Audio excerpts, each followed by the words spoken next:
Hello, I'm Dan Hannard, physics teacher at Woodkirk High Specialist Science School. My great lesson idea is all about the physics of Kung Fu, looking at conservation of energy using the context of martial arts. Martial arts, really, at its very basis, is just the application of physics. It's all about applying forces and energy. We're going to convert gravitational energy into kinetic energy to see whether or not you would have the physics power, if you like, to break one of these boards. The equipment that's required for this lesson is quite standard stuff you'd find in any physics lab. It starts off with some small pieces of wood, some kilogram masses and a meter ruler. We also have a ticker timer, ticker tape and power pack.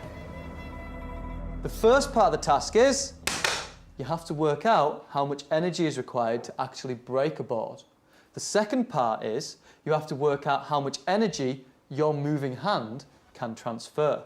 The breaking of the board itself is very straightforward. You take the board, you clamp it in between two desks, then with eye protection and floor protection, a bit of carpet and watching out for your feet, you drop a 1 kilo mass onto the board from increasing heights until it breaks. The reason I use this experiment is I've got a black belt in Kung Fu myself, but you don't need to be a martial artist to go through the physics of the experiment. The children find it very stimulating, very engaging, especially if you demonstrate at the end and you actually do break the wood. This is the worksheet that the students are going to be used. It takes them through, step by step, the measurements and calculations they need to do. It's pretty much foolproof, but they'll occasionally will need a bit of guidance with it.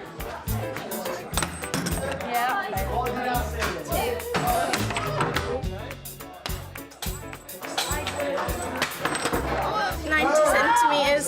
The first bit of the lesson, as you see, is very noisy, there's a lot going on. You need to be very acutely aware of student safety. You've got masses dropping, you've got things being dropped from a height. You need to make sure that everybody's safe, they're wearing goggles, they're keeping their feet out of the way, people are following instructions. If people follow your instructions, then the actual risk of anything happening is quite small. Come and collect an orange ticker timer and a black power supply and one red and one black cable. Come straight at the front. Section 2 of the experiment, you need to find out what the kinetic energy of the student's hand is. To do that, you need to know the mass of the hand, you also need to know the velocity at which it moves, and that's why we use the ticker timer. Because they're going to do a downward strike, then it's best to have the ticker timer set up so that you can have a downwards motion. The students aren't going to hit themselves on the desk. You put the ticker timer on, and the students pull the tape down as fast as they can. This will produce a series of dots on the tape, each dot every 50th of a second. The students can count up 5 dots, and that's the distance travelled in 0.1 of a second. And then it's a simple formula, speed equals distance over time, to calculate the maximum speed that they moved. We like doing all practicals and things like that. It's good to get involved and do it.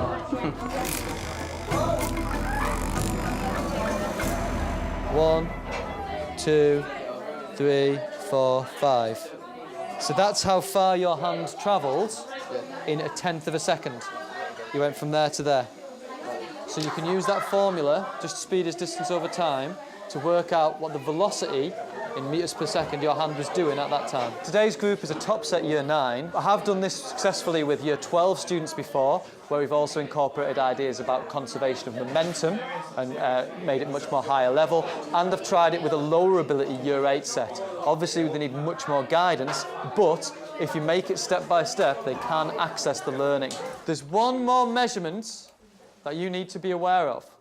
If you look at the formula for kinetic energy on the bottom of your sheet, you'll see it involves not just the speed or the velocity of your hand, but also the mass of your hand. So rather than chopping off your hands, what we're going to do is we're going to use an estimate to estimate the mass of your hand. And you'll see on the sheet I've said that your hand's mass is approximately 5% of your body's mass.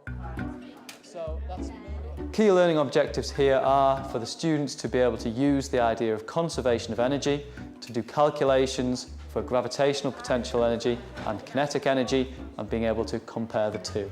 There are also some how science works elements here, thinking about validity, fair testing, accuracy, and also room for improvement.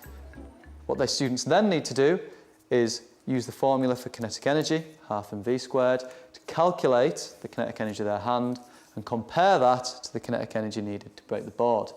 If their hand kinetic energy is greater than the energy needed to break the board, then in theory at least, they could do what martial artists do.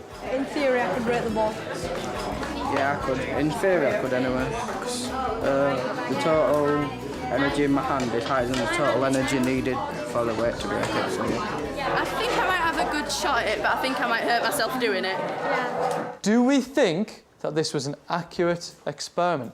We did this as quite a simple experiment, but is board breaking really that simple? Does anybody have any ideas?